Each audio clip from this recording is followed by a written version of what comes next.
Hi everyone, আসসালামু আলাইকুম। আমি ওইদিন ক্রিসমাস ডের আগে ওল্ডহাম গিয়েছিলাম। ওইখানে মধুবন থেকে আমি শপিং করলাম। ওইটা থেকে আমি একটা শাড়ি কিনছি। এখানে কাতান স্টোন ওয়ার্ক করা। এই শাড়িটা আমার দেখে অনেক ভালো লাগছে। পরে আমার হাজব্যান্ডও পছন্দ করলো। পরে আমি এই শাড়িটা কিনলাম। 45 পাউন্ড নিছে এই শাড়িটা।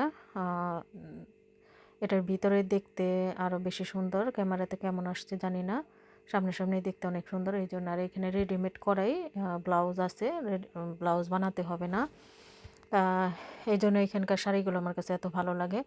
আর এইখানে একটা ওয়ান পিস নিচ্ছি। ওয়ান পিসগুলো আমার সামারের সময় আমার পরতে অনেক ভালো লাগে। এই জন্য কালারটাও অনেক সুন্দর, এই জন্য একটা নিয়ে নিলাম। তারপরে আরেকটা থ্রি পিস আনছে এখানে রেডিমেড বাসায় পরার জন্য। এই কালারটা দেখে অনেক ভালো লাগলো। পরে ভাবলাম একটা নিয়ে নিই বাসায় পরার জন্য, বাহিরে পরার জন্য না, বাসায় পরার জন্যই নিয়ে আসছে। আমার হাজব্যান্ড বললো যে নাও, কালারটাও সুন্দর আছে।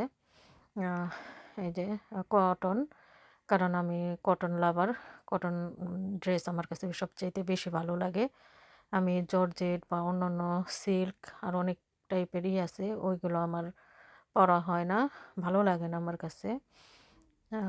যাই হোক, ড্রেসটা অনেক সুন্দর। একটু সামার আসলে পরতে পারবো। প্রথম যখন ইংল্যান্ডে আসি তখন স্মল সাইজ লাগতো, তারপরে মিডিয়াম, এখন লার্জ।